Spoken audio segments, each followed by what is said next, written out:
சிறகடிக்க ஆசை அடுத்த வர எபிசோடில் பார்த்தீங்க அப்படின்னா முத்து வந்து ஒரு பொண்ணை வந்து விஷம் குடிச்சிருச்சு அப்படின்னு சொல்லிட்டு அவங்க காரில் ஏற்றிட்டு வந்து ஹாஸ்பிட்டலில் அட்மிட் பண்ணுறாங்க.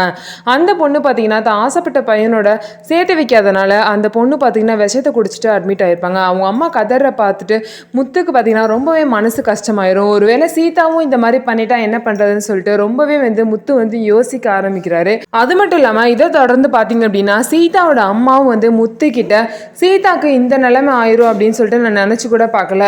இனிமேலும் சீதாக்கு எதுவுமே ஆகக்கூடாதுன்னு நான் நினைக்கிறேன் மாப்பிள்ள. அதனால சீதாக்கு அந்த பையனே கல்யாணம் பண்ணி வச்சிடலாமான்னு சொல்லிட்டு முத்து கிட்ட பார்த்தீங்கன்னா சீதாவோட அம்மா கேட்குறாங்க.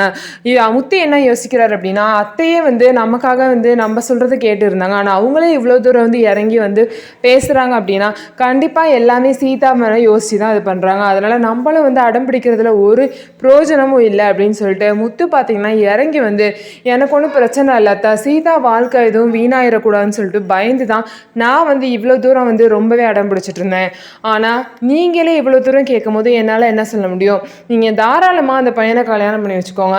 சீதாவோட வாழ்க்கை அவள் கண்டிப்பாக நல்லபடியாக இருக்கட்டும். ஆனால் ஒரு கண்டிஷன், நான் வந்து எதுலேயுமே கலந்துக்க மாட்டேன். அவன் இருக்க இடத்துலையே நான் இருக்க மாட்டேன். கல்யாணத்துக்கும் நான் வரமாட்டேன். கவலைப்படாதீங்க, மீனாவை கண்டிப்பாக நான் அனுப்பிச்சி வைப்பேன். ஆனால் என்னை யாருமே வற்புறுத்தக்கூடாது அப்படின்னு சொல்லிட்டு முத்து பார்த்தீங்கன்னா ஒரு கண்டிஷனை வைக்கிறாங்க. இதை கேட்டோன்னே எல்லாமே மனசுக்கு வந்து ரொம்பவே கஷ்டமாயிடுச்சு.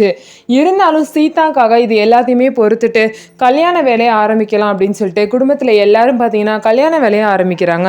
ஸோ பார்த்தீங்க அப்படின்னா இந்த மாதிரி தான் அடுத்த வார எபிசோட் போக போகுது. நம்ம வீடியோ உங்களுக்கு பிடிச்சிருந்தா நம்ம வீடியோ லைக் பண்ணிக்கோங்க, மறக்காமல் சப்ஸ்கிரைப் பண்ணிட்டு பாருங்கள்.